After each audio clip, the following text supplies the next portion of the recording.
তাপস রায় বলেছেন যে সুদীপ বন্দ্যোপাধ্যায় রাজনৈতিক ক্যারিয়ার অনেকদিন আগেই শেষ হয়ে গেছে। হ্যাঁ, সেটা তো ঘটনা।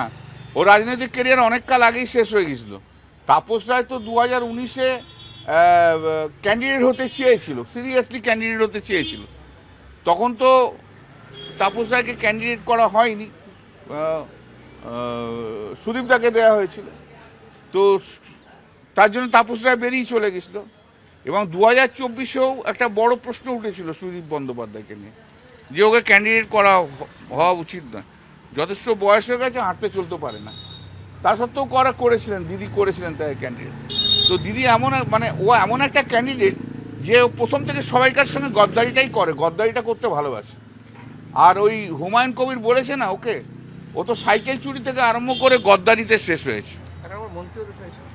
সে হোক, যা ইচ্ছা হোক, সে ও হবে কি কাকলি ঘোষ দস্তিদার হবে কি শতাব্দী রায় হবে, সেই নিয়ে মারপিট চলুক না। আমরা তো বললাম এখন ট্রাম্পের কাছে নিয়ে যাবে, এখন স্পেশাল ফ্লাইট দিয়ে ট্রাম্পের কাছে নিয়ে যাবে, ওখানে ডিনার খাওয়াবে বলেছে। এখানে তো কিছু করতে পারবে না, এখন 1.5-2 বছর তো নাচতে হবে। এদিক হয় এখানে নাচবে, ওখানে নাচবে, এখানে নাচবে, ওখানে নাচবে। 2 বছর পর টাইম লাইন শেষ।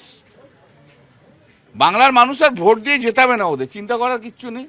1.5-2 বছর একটু লিপস্টিক কেউ ভালো লিপস্টিক মাখবে, ফেস পাউডার দেবে, সাজে কত সাজা গোজাটা বেড়ে গেছে দেখেছো 2-1 জনের। না আমার বলছি না, ঠিক আছে।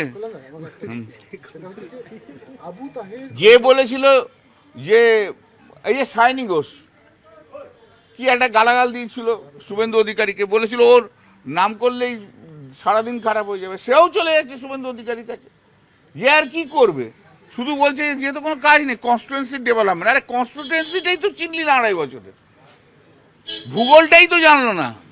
এই যে খলিলুর রহমান, আবু তেহের, এরা যখন প্রধানমন্ত্রী সরাসরি সঙ্গে দেখা করেছে, আজকে শুভেন্দুর সঙ্গে দেখা করতে, প্রত্যেকবারই বলছে উন্নয়নের কথা। আরে কি উন্নয়নটা করবে সেটা কখনো বলছি মসজিদ থেকে মাইক খোলা, কখনো বলছি ট্রাইব্যুনালের নাম বাদ করা, এইগুলো বলছি কারণ ওরা ভালো করে জানে। শোনো, ট্রাইব্যুনালটা সুপ্রিম কোর্ট ঠিক করে দিয়েছে, এটা নরেন্দ্র মোদীও ঠিক করতে পারবে না, আর এটাও ঠিক করতে পারবে না। অ্যাপিল যা ফাইল করার, তাতে জন্য সুপ্রিম কোর্ট 15 দিন টাইম দিয়েছিল সেই সময়। সেই টাইম কবে পেরিয়ে গেছে, সেই টাইম লাইন কেউ চেঞ্জ করতে পারবে না।